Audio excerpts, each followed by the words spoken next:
my name is Tom Hogan. Welcome to Trackside with Tom on Steel Highway's Railcams YouTube channel. And I want to thank everybody for tuning in today. We have Noah Bolte here to start out co-hosting with us. Say hello, everyone, Noah. Hello. Yes, Noah was one of the intrepid explorers on our car ride yesterday. That we'll talk about that a little bit more too.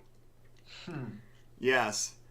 And we may have Patrick Shea showing up sometime soon here with us. He's, of course, invited to co-host, but may have been held up in class a little bit, so we're just going to show him a little bit of patience. But thank you, everyone, for checking in, tuning in today. And we are going to start out today in Belle Plaine. So this is an auto rack train with 3 NS motors on it. And Noah, you want to give us a little bit of the background behind this auto rack train?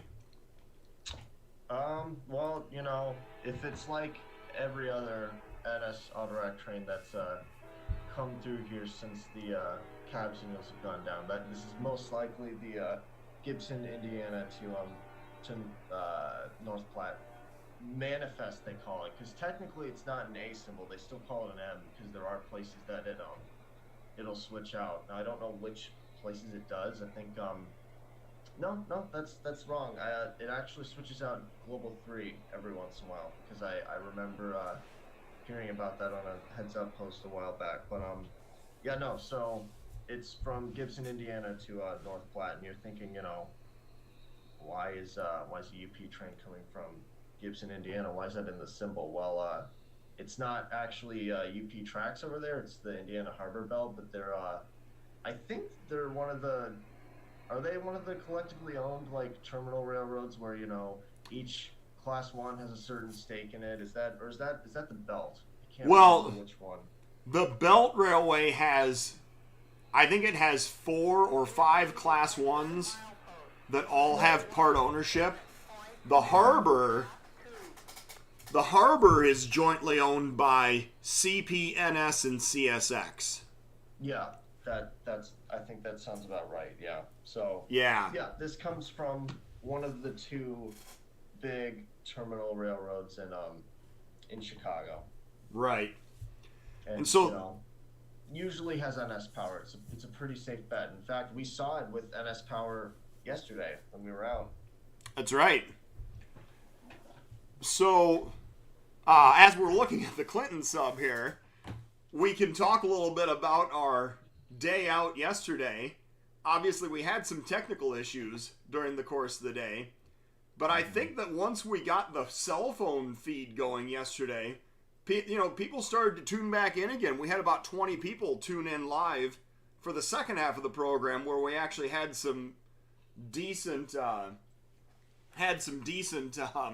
footage to share with people and some actual roll-bys. So, what do you think, Noah? What would you have done to improve yesterday's experience?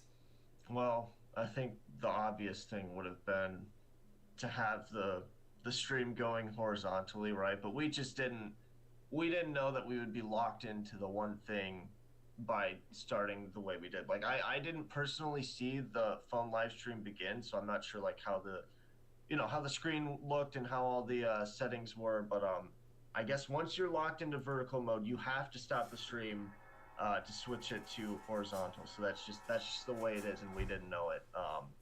But you know, aside from that, yeah, towards the second half of the program, like Tom said, it was a bit more bearable. You know, like you could actually see what was going on, and we got a roll by of a train, so you know that counts for something, I think.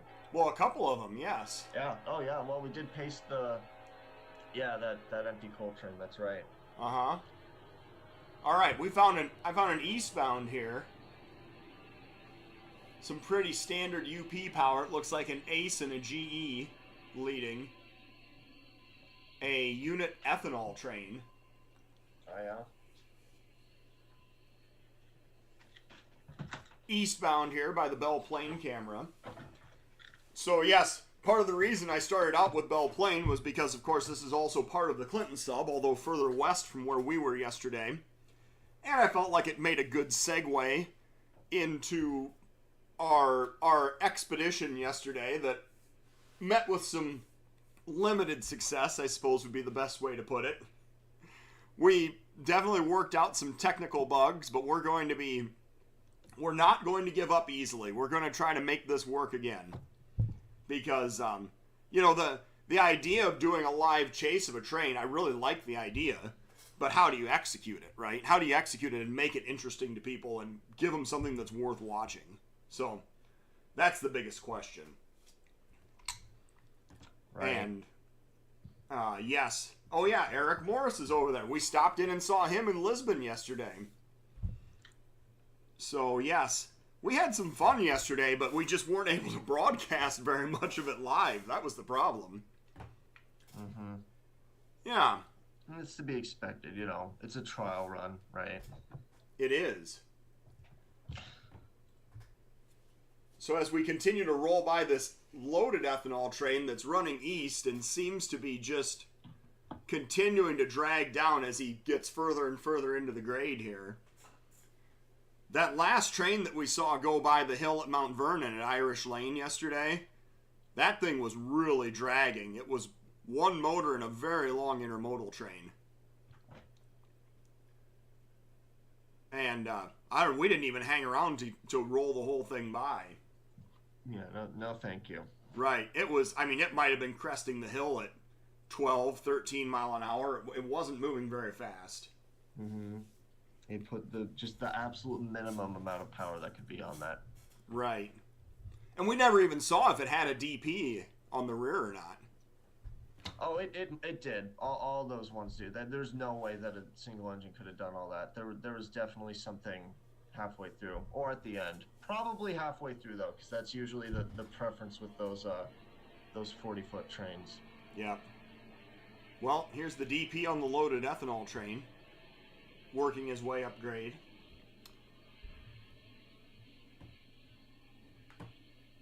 So, Noah, you had a highlight for us off of East Dubuque to take a look at.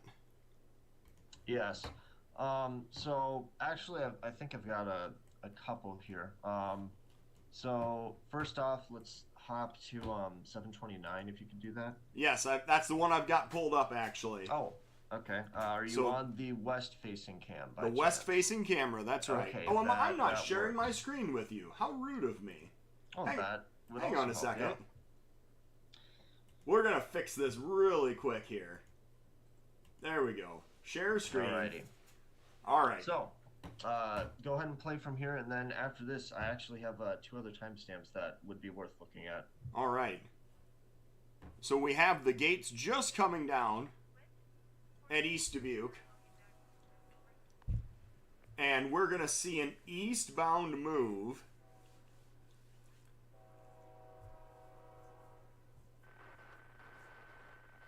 Apparently we have a southbound coming into Ottumwa also, so we'll check that out. I'm sure, reasonably confident that that's 260 at this time of day. But we have here the BNSF geometry train running through East Dubuque. On this gloomy Friday morning. Yeah, it's basically raining everywhere in Iowa today. So, yes, one GE motor, one geometry car, and one coach for the crew that works on actually records the geometry information and kicks out all the slow orders that make everybody angry after the geometry train's gone through. Yes. Yeah. So, yeah, that was kind of a rare move. What do you got for the next timestamp here, Noah? All right, so let's see. You're looking at 8:46 this morning. All right. And as you're doing that, I'm currently looking through the Mount Pleasant cam for something that is actually pretty sad if I'm able to find it. And based on what A-Train said in the live feed here, uh, it came through at some point or is about to come through because and I actually saw this train on Griffith last night. That's the whole reason I'm scouring the Mount Pleasant cam right now. So the last empty coal train, I believe the last empty coal train that came out of, I don't remember the name of the power plant, but it's the one generating station near Lansing, Michigan. So it was those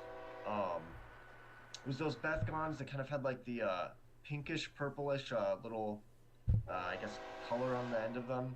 You'd see them go by the Ethanol subcam, you know, infrequently every once in a while. But yeah, apparently the last empty train left the plant last night, and I saw it go through Griffith by total chance. I just happened to be on the cam. I was like, wait a second, is that one train that everyone's been talking about? It is, and sure enough, there was a westbound empty coal train reported through Burlington with the CN 2222 leading. So I believe that would be it. So if we can roll by this last empty Lansing power plant train, you know, that'd be great. Oh yeah, definitely.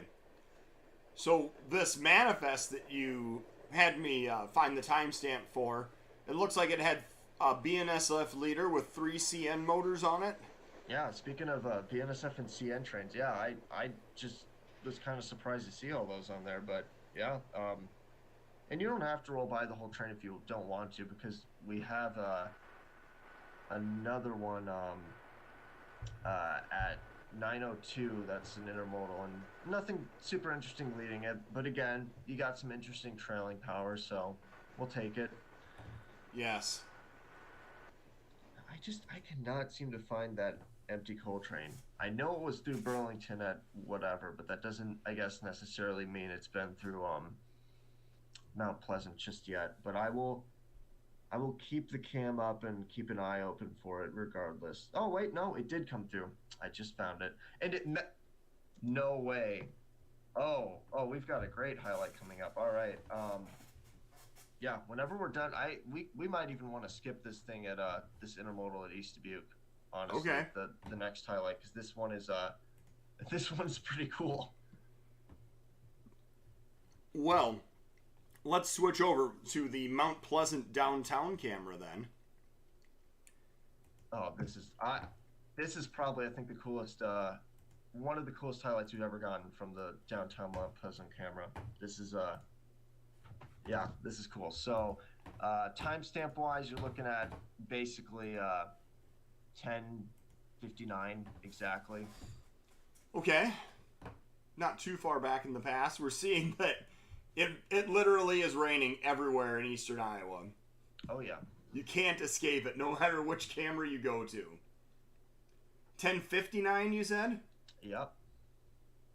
There's 10:54. So, if he's on here, this may be the one of the kids that I met at the Iowa City train show. I believe his name is Garrett, in the blue sweatshirt right down in front. Well, then he just about caught probably one of the last. Well, you know what? I'm not going to spoil it, but he definitely caught one of the last coal trains here, but or empties, but he caught something else too. So right, we'll see that in a second here. And there's the headlight. We can see the headlight down there in the distance. Mm-hmm. So he knows it's coming. Oh yeah. The guy in the bicycle doesn't seem to be enjoying things very much. I don't know if I'd be out riding my bicycle around in the rain for sure. Maybe he's a college student. We don't know. He might Maybe. not have, you know. But it does seem like he's taking interest in what's coming here. So. Well, look, he can see something coming the other way. They're both filming different directions. I wonder why that could be. So yeah, let's take a look and see. For anyone, oh wow, he found a new angle. Oh, I see what he's doing. He figured out what's going on. He's running down to the crossing now. Yeah, go, Garrett, go! So, in case anyone just tuned in, this is we got a westbound empty coal train, the last one out of the Lansing power plant. Again, don't remember the name, but and then it's meeting something here. I think. Does it sound like it's meeting something to you, Tom? It does. I can hear echoing horns. Mm-hmm. Pair of CN motors, and there is Amtrak. Perfect meet. Right in front of the camera. And it's the last time one of these empty coal trains is going to meet, going to meet the Zephyr. That's kind of a big deal, I think. So, I don't know if this is the case or not. Yeah, you see those, you're talking about those pink copper ends on them. I see what you're talking about. Mm-hmm. But it's always fascinating to me. They have the pink hopper ends, but they also have the gated dump doors on the bottom. Yeah. So, one of the things that I learned as an engineer operating over metro territory many, many years ago was that you were not supposed to be at a platform at the same time as a metro train. So, I'm fascinated by this because for the hopper train to be going by at the same time as Amtrak making their station stop, that is fascinating to me. I'm really not too sure. I'm not too sure what the deal is here. Yeah, I mean, look, it's very possible that the BNSF does not have the same rules that Metro does, and so I'm not here to pass judgment on anybody. But I do find it fascinating that I know that on Metro this would have been considered to be an unacceptable type of meeting. Right. And I do think that part of it is that you see a lot more passengers at Metro platforms and, than what you're going to get out in rural southeast Iowa. So I'm sure that that's part of the deal also. We did have a question here about a camera in Boone. Yes, I am actively working on a camera location in Boone. I don't know when it's going to happen. It'll probably be next year, but I'm definitely working on it. I'm definitely very interested in having that kind of a location to fill in some of these gaps on the Clinton and Boone subs, for sure. Mm-hmm. But So, yeah, no, this is kind of a sad passing right now. It is. Because this was, I would say this was probably the most consistent form of CN power on trains in the Ethanol sub, this particular train. Yes.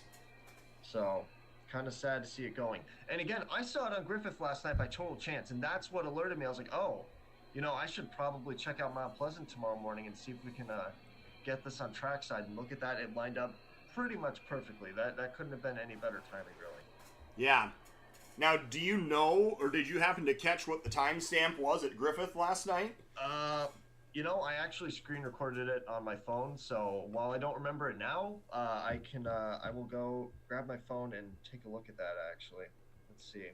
Because that, the timing as Amtrak is pulling away here, the timing of these moves is also very interesting to me.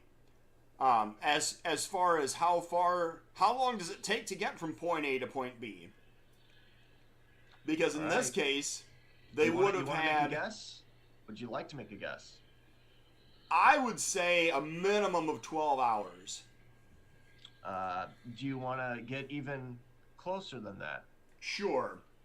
I'll say that I think that from Griffith to Eola to Galesburg to Mount Pleasant, you're talking about 2 crew changes, interchanging between railroads, and my best guess is you're talking about a 15-hour, 16-hour trip, between 15 and 16 hours.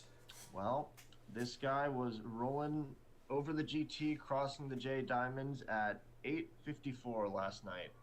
Oh, wow. So, I mean, all things considered, they made pretty decent time. Yeah. But I basically nailed that one right on the head. Yeah, you pretty much did. It was a good guess. Yeah. So as Amtrak pulls away, and Garrett, when you watch this program later, you'll know that you made it on Trackside today, so good work on that. There's actually something else worth checking at Mount Pleasant before we take off here, I think. Yeah, what do you got? Well, let's hop forward to 12:07 on the dot and no later than that, because while the locomotive itself is not interesting, the horn is, and for any horn enthusiasts here, even if you're not a horn enthusiast, you can just immediately tell that this is not, what you would typically hear on this type of locomotive. Do you think we have some horn enthusiasts on this program? Do you suppose I don't know. I mean, I kind of am. I'm not like as knowledgeable as some of the other ones out there, but I definitely, when I hear a weird horn on something, I mean, I'm kind of like the first person to point it out, because I like weird horns. Or not necessarily weird horns, but just odd horns to be on a certain type of locomotive. And this is a normal GEVO, nothing interesting, but it has a P5, and that's not something you see on these at all, let alone on the bnsf. Like, I might believe it on the CN, but not here. So take a listen. Right.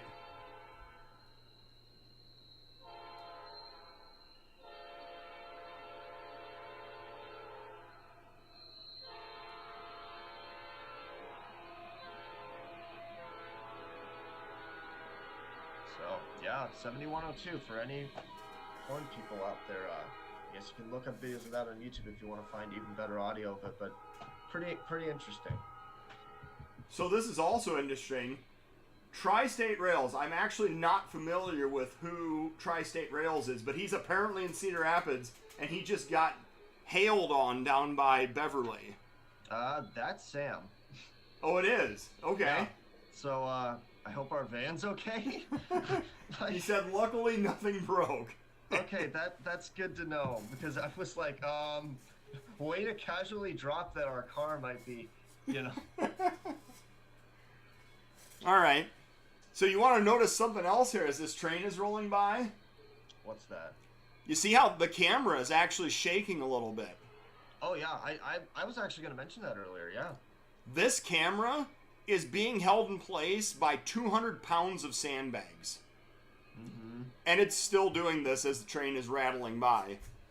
Yeah. And that just goes to show you, and this is a loaded sand train, by the way, so that's telling you how much weight is going by, Right. shaking the ground. And this is just how it is. I mean, I think I've said this in the previous program, but like, sometimes when after I get my picture and my video, I like to back up from the platform, because they go really fast, and it's just, they're rumbling, and it's, I don't know. I wouldn't want to be taken out by, like, a spare chunk of coal or something, right? Like, it's just Right. kind of a, and if you talk about, you like to do railfan tips on here, another one is just, and you probably hear this point beaten to death, so I'm not going to, grind into it too much, but just sometimes you kind of have to be situationally aware and be like, it's all right if my camera's up here and gets taken out, but I'd rather be, like, a little bit further back, right? So. Well, the general rule of thumb that we try to share with people is 25 feet, right? Mm-hmm. Stay 25 feet from the back from the tracks. And if you need a good approximate for how far that is, you got to think of like two compact cars back to back that are about 12 feet long. Right. I'm not talking about rail cars, but actual vehicles, like a little 4-person Toyota Corolla. You want to be 2 of those away from the tracks. Yeah, I would be scared if rail cars were that long anyway. Yeah. But yeah, that's about it on Mount Pleasant. I mean, I don't see anything else worth checking out here unless I missed something. Well, we actually had a tip to go over and look at Muscatine here quickly. We haven't shown Muscatine any love for a little while.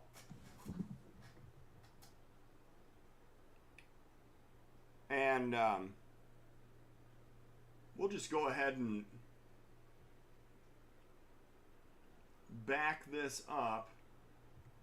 Although I'm not... Maybe he was trying to tell me that there's a train working at Muscatine, but it hasn't gone by the camera yet. That could have been what it was. Let me take a look at the chat here.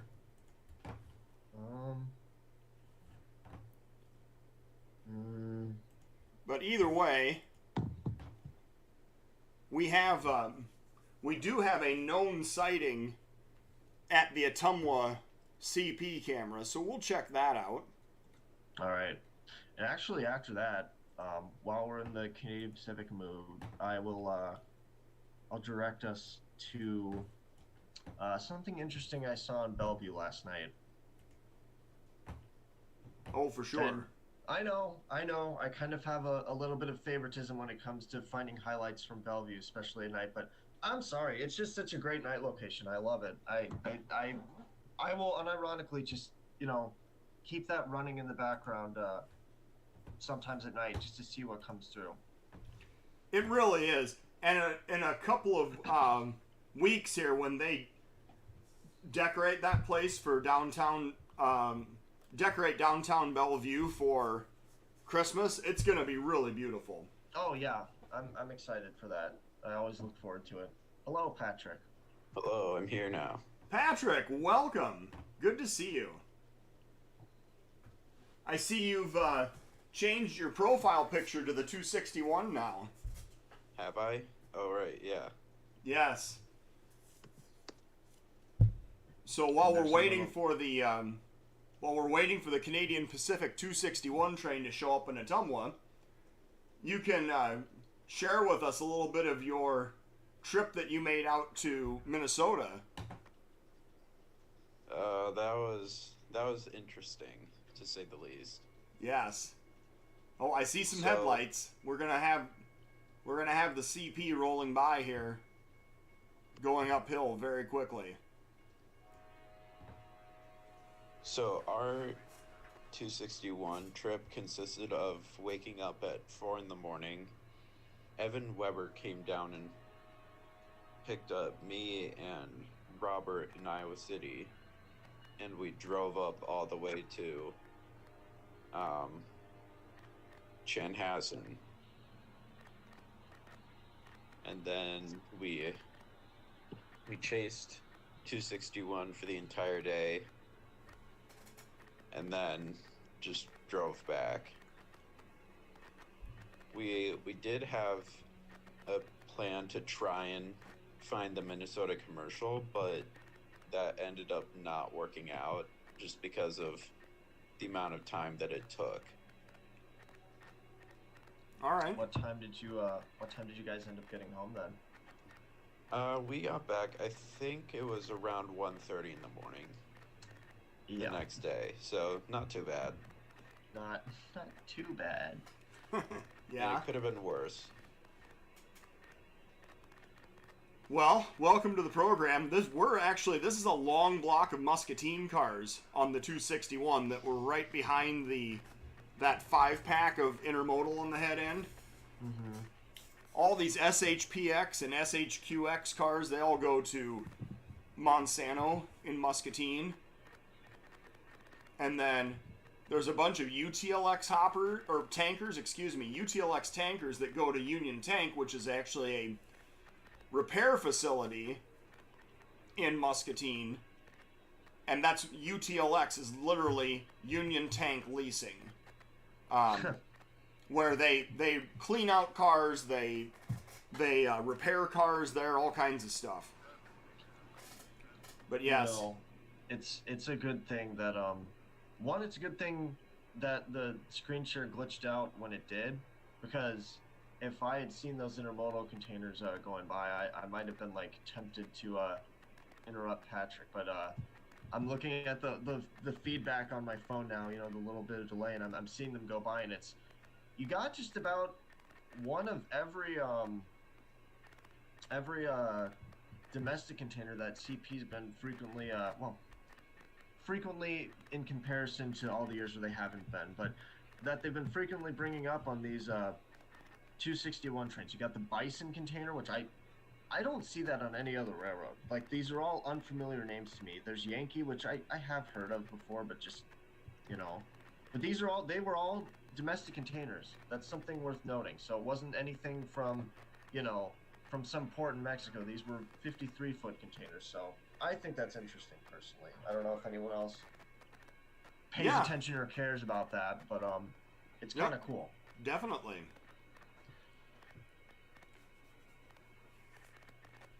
So, Patrick, while we're continuing to roll by this CP train, we were talking about some lessons learned from yesterday's attempted a live roadshow program, and Oh yeah. we kind of landed on the whole idea that we just need to do it with the phone next time and not mess around with the laptop or all the other accessories. Yes. Yeah. I mean, if you got like a little phone holder for your car, then it would be super easy. That's kind of the mentality we were kind of coming away with yesterday, yeah. Oh, Clem, Iowa. Clem Co-op. There's a Milwaukee Roadhopper. Those are some rare ones. There's a whole cottage industry on making those private hoppers for all the different elevators in western Iowa. Apparently they sell pretty well at the hobby shops. Yeah. I mean, I bet so. I do like the Clem ones. Yep, you have Clem, you have Albert City sometimes that you see. There's about a handful of them that are still running around. Yeah. Go back to any 80s, 90s picture of the C&W or any other Granger line in Iowa, and you'll be sure to see plenty of them. Oh yeah. So, as we continue to roll our CP train by here, I don't think this guy will go by Washington while we're on the program, but he is a very long, one of these mortgage lifter type manifests that the CP loves to run now. Mm-hmm. And really every class 1 for that matter. Yeah. But I think in the case of CP, a lot of the traffic that is ending up on these is just new traffic they've been drumming up from just, the sheer number of car loads, right? Because a lot of the CP is, pretty good about not combining unit trains where they can't handle it. So at least here in Iowa, so it's usually what you see on these manifests truly is something that would come in a manifest. And there's just been a lot of extra traffic coming out of KC from the KCS, so it's good to see. And these trains have been in upwards of 150, 200 cars recently. It's good to see. Yeah. Well, it's good to see in terms of an economic standpoint. Maybe not from Tom's, train handling standpoint. Sure. Yeah. Yes, I'm literally watching this roll by and thinking about how he's going up this 1.6% grade, and he's got his train strung out across 4 different reverse curves right now. Yes, that is not lost on me. Let's see here. There's a Ferromex auto rack. Yeah. Is the end in sight? Or do my eyes deceive me? They do like to tack the racks onto the end, so there's a chance. There's a chance the end's coming. Maybe. I don't know. I haven't seen it yet. No, we're going into more tank cars now. My bad. I think those black Gons kind of fooled me a little bit. Mm-hmm. There was a BNSF Gon with a wagon wheel logo on it.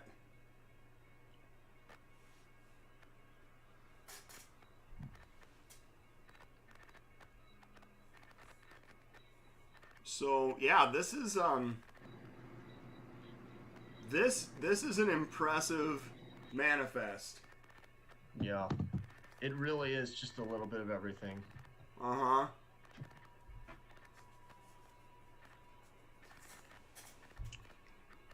I almost. What do you think? Are we going to see another DPU on the rear?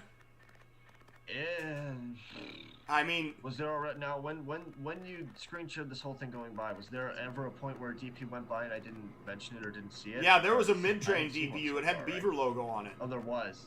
Yep. There was. Okay. Oh, geez. I'd say it's a 50-50 chance at this point. We might see one. We might not. Yeah.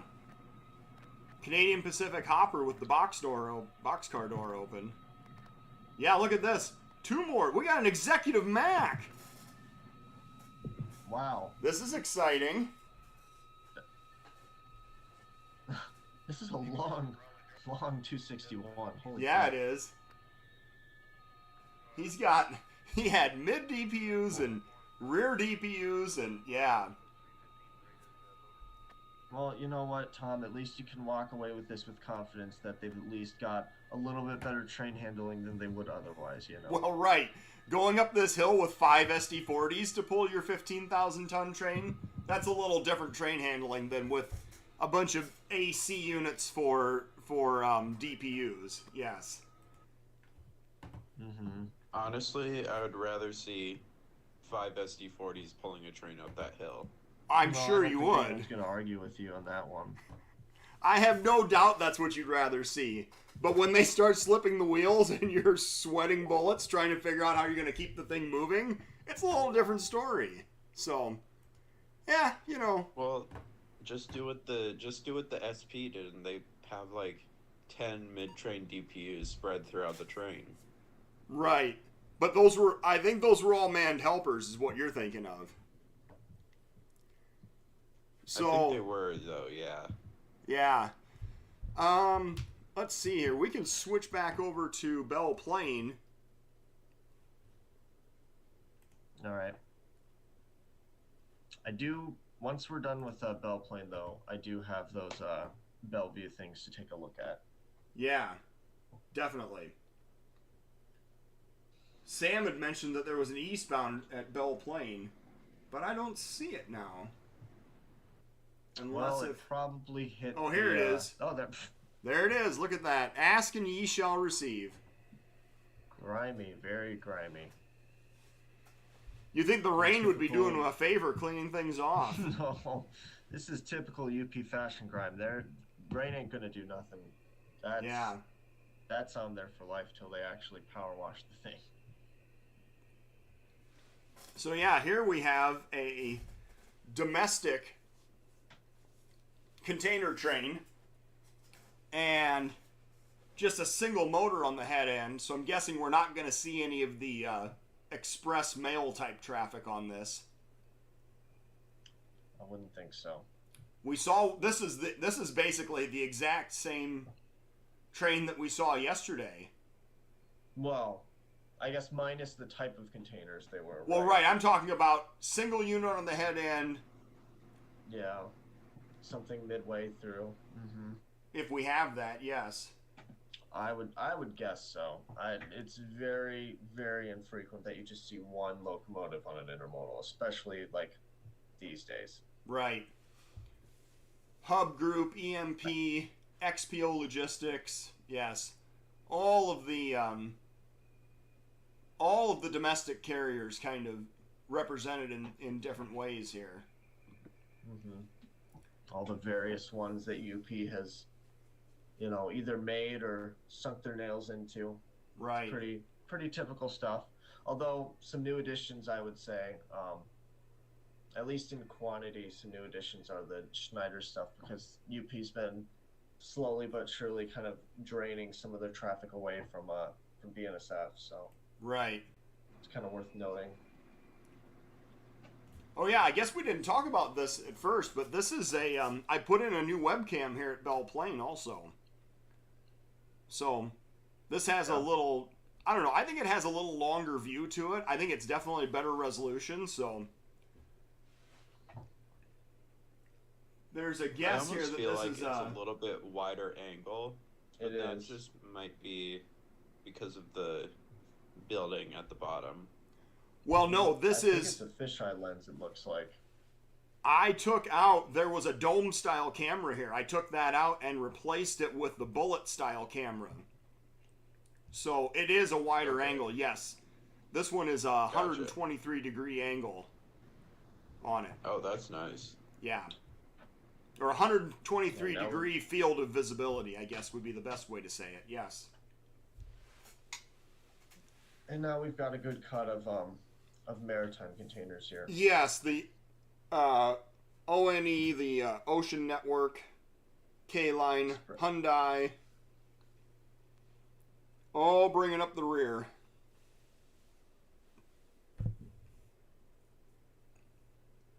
We had a guess posited that this could be an ILCG1 train. Maybe. most of the times I see that it doesn't really have international stuff on it though. That's Right. the one thing that's kind of making me hesitant to believe that. And A Train actually made an interesting point, and I was gonna bring this up, but I didn't know if it looked stupid on air because I didn't remember if CP actually did this or not. But he was wondering if the locomotives on the end of 261 were actual DPUs or manned helpers pulled off a coal train there in Ottumwa. I don't know. It's a good question. There's a pretty ratty looking mid DPU. Regardless of whether or not that's true, as soon as I saw that go by and I had like the faintest thought in my head that might be the case, when we go off the air here, I'm going to be watching Washington to see if those end up going by or not, because I'm genuinely curious. Yeah, I agree. It's a good question. So while we continue to roll by this never-ending container train, probably full of Christmas presents for little kids all around the U.S. Oh, there's the rear. All right, well, so be it. It makes a liar out of me. There's the rear of the train, so there we go. But yes, if you're wondering, kids, where your Christmas presents are, the UP's moving them toward Chicago right now. Yes. All right. Bellevue it is. We are switching gears back over to the Canadian Pacific. And 3:20 is the first timestamp you're looking at here. 3:20 a.m. Were you seriously up watching at 3:20 a.m.? Maybe? Yeah, I was awake. Yeah? No, I'll admit, I was up with a screaming kid that was not happy with his existence at 3:20 a.m. You know what? It happens to the best of us. But I definitely was not watching a webcam. No, I wasn't watching it the whole time. Just before bed, I was like, you know what? I might as well run through here and see if there's anything worth checking out tomorrow. Save me time. And it actually did save me time because I wrote down the timestamp last night. Yeah. Being proactive. Southbound coming here at Bellevue. Running down the street. So, it might not be the most interesting thing on the head end, but the real purpose of showing this is actually what's more towards the middle of the train. So we'll, I think, roll by the whole thing at this point. No, I'm gonna have to disagree with you there. I think that Beaver AC-44s are pretty interesting. Yeah, as like opposed to what, you know, the 300 like, of them running around. Yeah, but consider, like, compared to, you know, the ACUs that we get literally all the time, or just an average GEVO, it makes for something slightly more interesting. Well, I'm going to disagree with you there because I think ACUs are less frequent leaders of these two trains than the rebuild AC-44s. I don't know. Every time I've shot 260 or 261, there's been an ACU leader on it. I mean, it's happened for me a few times too, but just based on, you know, my nighttime observations of what goes through here, I mean, I haven't seen an ACU leader on either of these trains in a few weeks, so that, I don't know. I see a lot of those rebuilds, the AC-44 ones. All right, so I'm gonna derail your conversation here. So Noah, to your point about this train, so we saw a chunk of 3-bay hoppers on the head end, and then we saw about 5 or 6 flat cars, and now we've got a long string of CP system 3-bay hoppers. Mm-hmm. And then you get some of those blue potash hoppers as well. Right. Which we haven't seen these on the CN. Those are probably going to Clinton because the barge terminal there unloads those blue ones, the KS ones. Yeah. Oh, we've got Voices of Iowa Falls. I believe that is Mr. Paul Hackbarth over in Iowa Falls. He's on the board for the Iowa Falls Historical Society and was integral in helping get us a webcam in Mills Tower. So thanks for checking in there, Paul. And yes, the street running right down through the middle of Bellevue here. It's something else. It's kind of funny you mentioned that because the other night, a friend of mine and I were actually again doing this Bellevue nightly check thing because it's neat to see what came through, and there was the loaded counterpart for that empty 4-bay DDG train at the UP Power. We actually saw that coming south again, right? And there was someone coming out of this parking lot. Actually, let me interrupt myself. This is what's interesting on the train. Take a look at this blue box car right behind this DPU. That's Yeah. some sort of geo car. You see that light underneath it? Uh-huh. Yeah. It's a track inspection car. Yep. Mm-hmm. Kind of neat.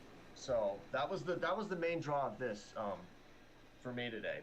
We're kind of on a inspection car / geo train high today, you could say. No, but we were watching this southbound loaded grain train go by, and there was this person pulling out of the parking lot right in the foreground here, and they started going, but then when they saw the train, they kind of stopped, and were like, are they waiting for the train? And as soon as it went by, off they went. So yeah, there are some people that will intentionally avoid this road if they deem the train a little bit too intimidating for them. So it does happen. Well, I've caught people being impatient and running down the wrong side of the street to try to get around the train also. That too. Yes. Yeah, it can happen. So it looks like we're into kind of the more standard 260 style manifest here. Mm-hmm. Getting toward the rear of this train. So as we get to the end of this train, I'm going to throw out a couple of comments here. First off, here's some loads of pipe. This is interesting. Yeah, this is the very end of the train here. All right. Pipe. So Steel Highway issue 0005 is in the mail, and it is going out to everyone who has ordered or subscribed. So thank you everyone for ordering individual copies. Thank you everyone for subscribing. This is going to be the final issue for 2022. The next issue is coming out for February of 2023. And we are going to do another steam engine issue because there's been a lot of new steam power that has come online in this last year. Probably most notably the Reading T1 Northern that runs around on the Reading Blue Mountain and Northern. But just a lot of material out there that people want to share for steam train power. Here's the rear of our 260. The second time around for the last run of the 6988. Lots of photos of that floating around, obviously. Mm-hmm. So let's jump ahead to your next timestamp here, Noah. All right. 412. 412. We don't have to roll this 412 one by all the way. It's an oil train, but I just thought the excessive amount of power on it was, again, kind of worth looking at here. Yeah. Mm-hmm. Well, here it comes.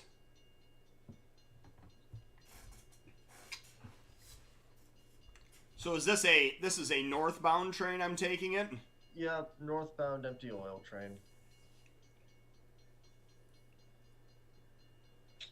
So I've seen this guy who just said hello. How frequently does the Streamline passenger train pass this location? So I've seen him comment the same thing on the Bellevue stream itself. So I'm gonna answer that right now. Yeah, go ahead. That was just an officer car special, right? So that was business train going down to KC to meet up with the KCS one. It is not a frequent visitor to this line at all. You're really, if you want to see that, I would suggest going to because we have I think there's a highlight video uploaded to the channel right now, if not mistaken.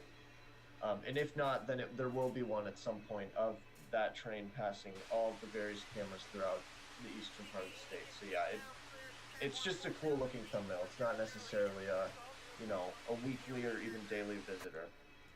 No, but a great question, and thank you for helping answer that, Noah. Appreciate it.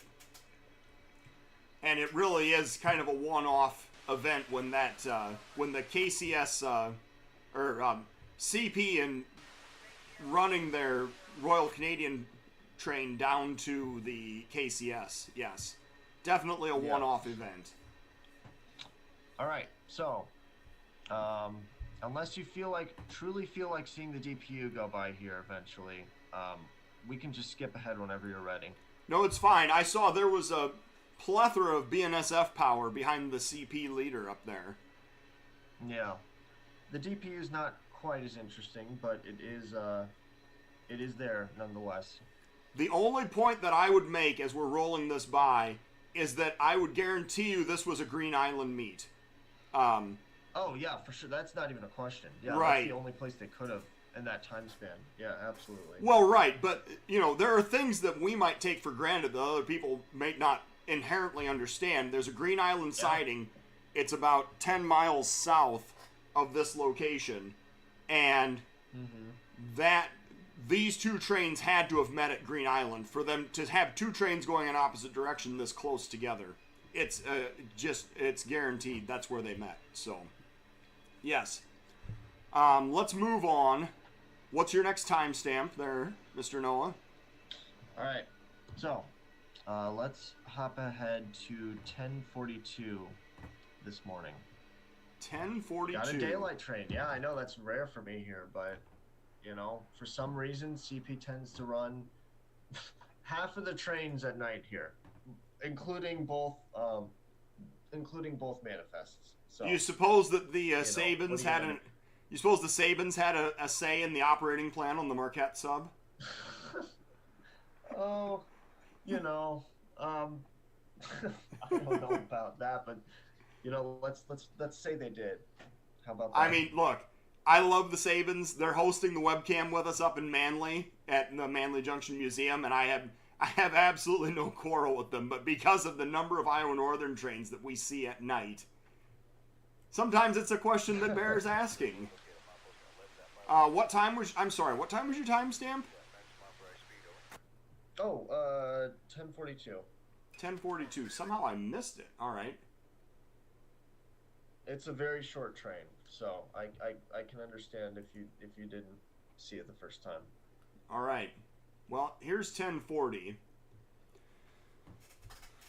So at this point, I'm just going to let it roll forward a bit here.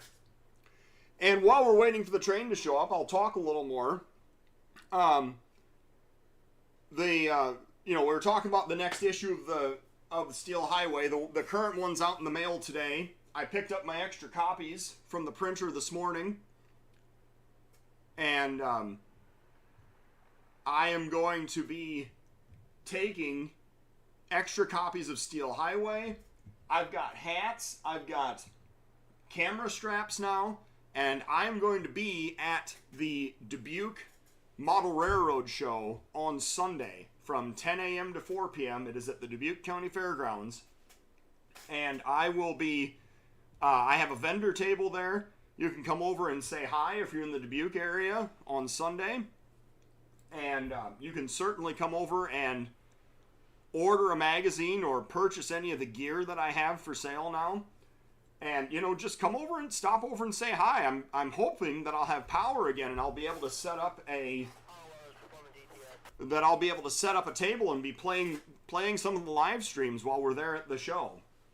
So, yes, make sure and check in at Dubuque if you're at all able. Sunday between 10 a.m. and 4 p.m. All right, found it. We have a former Sioux Line SD60 leading, repainted. Yeah. And a loaded ballast train.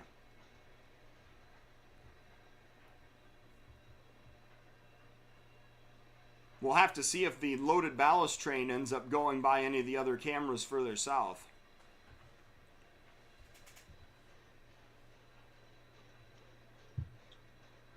Ah, yes. Hello, Ian. Good to see you, too. And there's the ballast unloader going by on the rear. Mm-hmm. I realize I've been kind of spamming up the show with highlights. So, Patrick, if you want to squeeze anything in the last, 5-6 minutes here, I would say Sorry, you can go ahead and do that now. I've kind of been. I realize now that. Wait a second. I haven't. I didn't have anything actually. Oh, okay. That I've been works too. plagued with class this morning. I know the feeling. All right. All right. Well, when in doubt, we're going to switch over to the newest webcam in the Steel Highway Arsenal, and we're going to see what is going on at Griffith, Indiana. Always a good bet. Generally don't have to go back very far. This is why I like to default to this. You really don't ever have to go back very far to find a train at Griffith. And it looks like I have found something. We've got the gates down and traffic stopping. And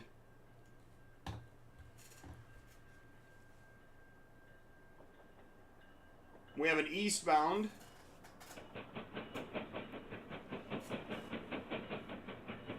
train on the J heading toward Griffith with a repainted, a patched CFEX motor.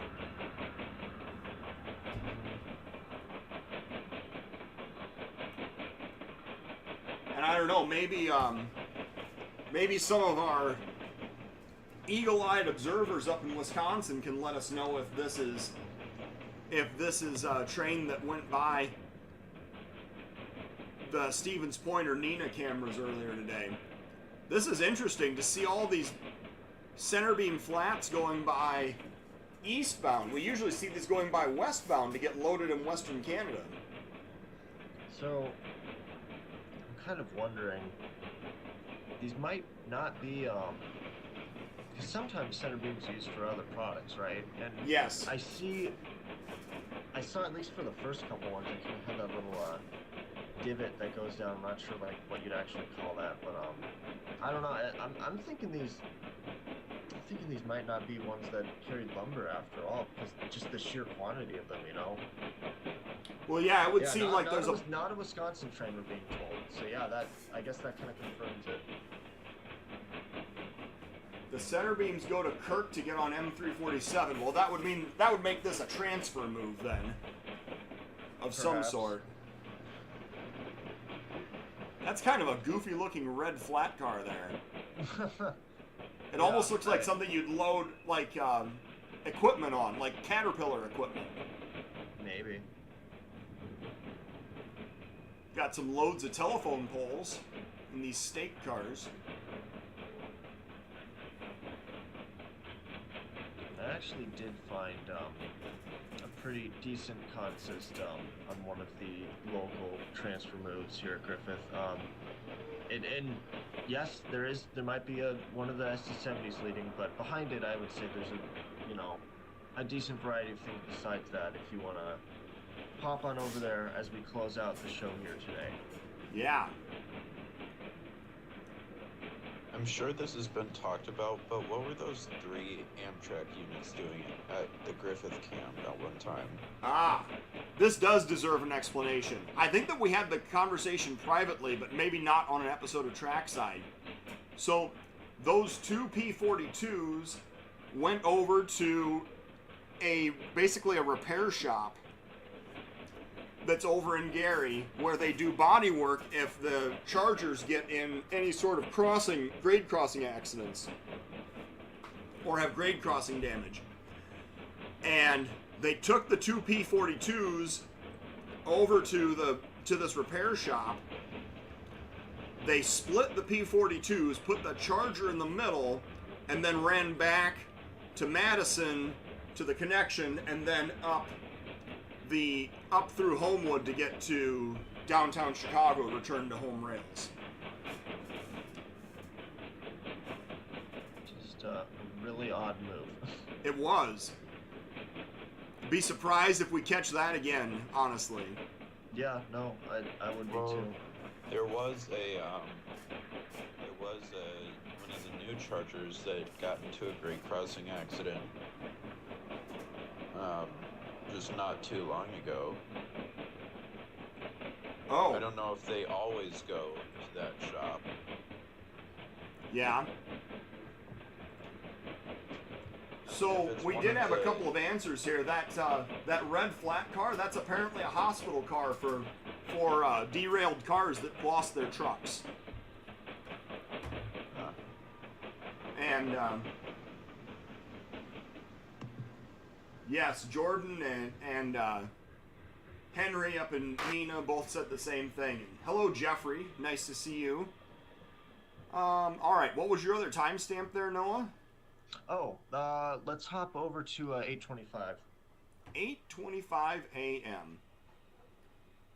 You know, one of the things I noticed taking my kids to school this morning was how early it was still dark out this morning at basically 7:30 this morning. And part of that was because of how overcast it was. Mm-hmm.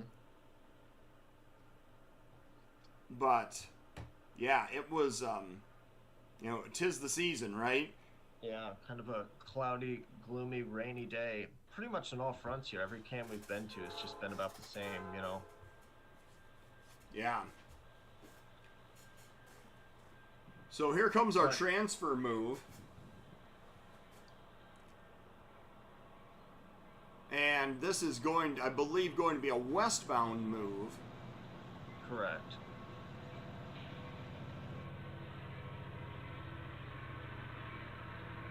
As we see him coming into screen. Well, we've got a repainted 1016 I see. Then the 1038 untouched. That 5435, is that a GTW? No, that's a former Oakway. Oh, or at okay. least the 5435. But yes, there's a GT right behind it. Right behind it, yeah, but I didn't know if that one was a repainted GT also. Then we got a zebra stripe CN engine.